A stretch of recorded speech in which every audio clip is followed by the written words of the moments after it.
wisdom. Hakmah in Hebrew, Sophia in Greek, cries out in the street. She raises her voice in the public square at the busy intersection in the center of town. She is a goddess figure, a prophet figure, a mother figure. She is the wisdom of our God personified. I imagine her out there with a protest sign, marching steadily, unafraid to offend, and her words are offensive. They're cutting. Because I have called and you refuse, I have stretched out my hand and no one heeded, and because you have ignored all my counsel and would have none of my reproof, I also will laugh at your calamity, she says. I will mock when panic strikes you. If you don't listen to me, I won't be here when you come calling, she says. It's not gentle. It's not nice. It is desperate. A desperate call in a desperate time for her children to learn that their actions have consequences, that their words have consequences.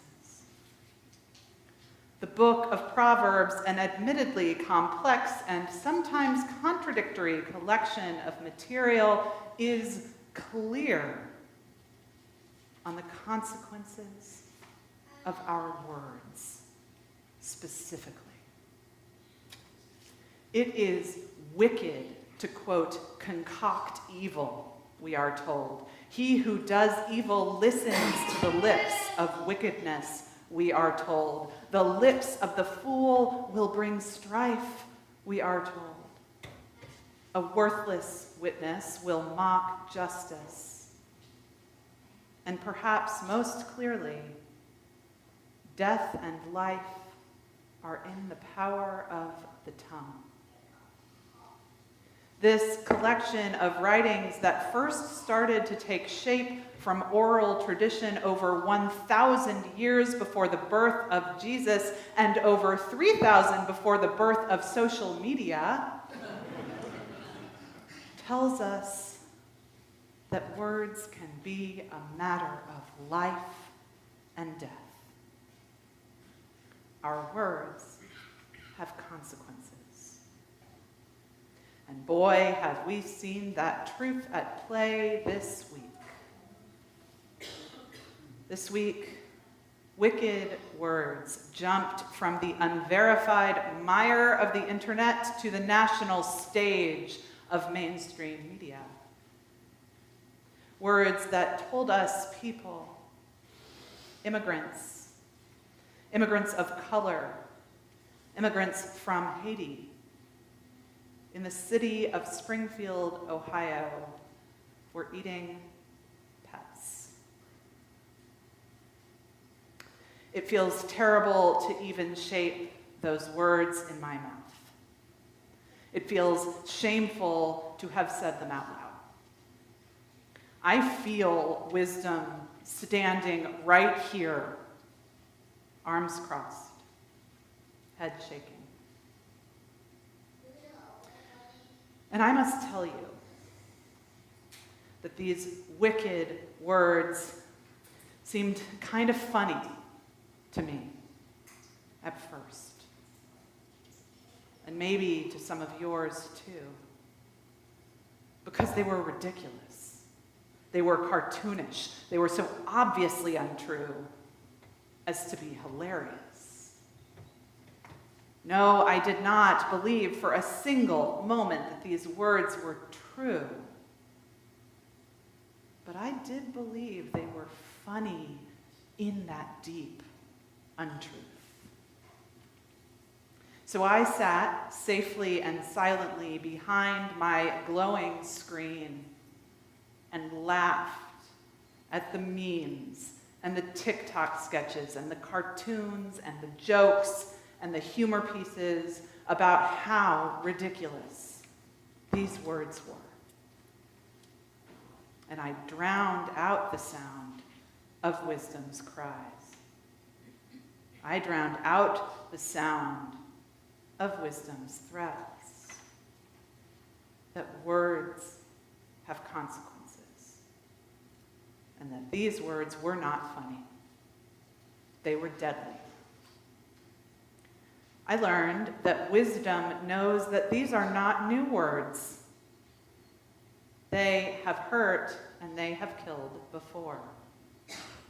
The Washington Post reported this week that stereotypes about immigrants eating dogs, bats, or rats have long circulated in this country, beginning during the wave of Chinese migration in the 1800s.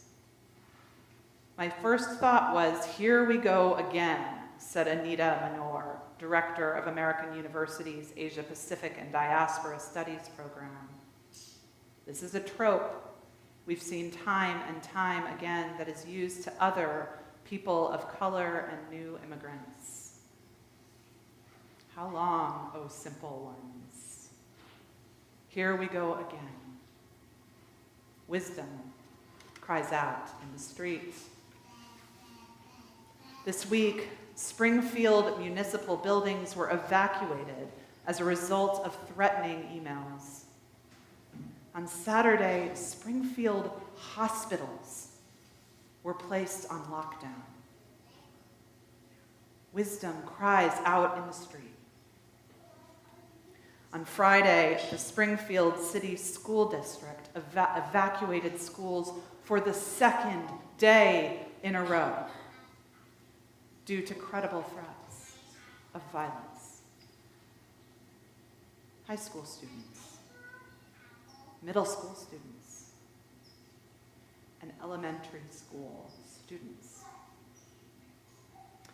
Wisdom cries out in the street. All week, regardless of school closures, some Haitian families kept children home, and some chose to send them. My niece was scared, but I told her to go, that God would protect, said one Haitian resident. Some Haitian families are choosing to completely upend their lives and move elsewhere. I'm going to have to move because this area is no longer good for me, one resident said. I can't even leave my house to go to Walmart. I'm anxious and I am scared. Wisdom cries out in the street. Springfield Mayor Rob Rue said, all these federal politicians that have negatively spun our city, they need to know they're hurting our city and that it was their words that did this. Wisdom cries out in the street. On Thursday, a group of local faith leaders gathered in Springfield. The interfaith and diverse group were there to testify to what their faith tradition tells them about love and justice for all people. The Reverend Dr. Michelle Boomgard of Christ Episcopal Church started out by telling the crowd that Jesus commanded us to love our neighbor, all our neighbors. As a first-generation immigrant herself, she then dispelled the lies being told about the Haitian community in her city, and she spoke about who these beloved children really are. Later, she posted on Facebook, "Please stop spreading the memes. Yes, some of them are funny, but every one of them adds fuel to a fire, and those of us who live in the city want that fire to stop. And the tongue is a fire," James tells us this morning. Wisdom cries out in the street. What did you hear from wisdom this week? I'd love to hear about it. I heard that meeting wicked words with mockery, as I was compelled to do, is not enough and may even be harmful.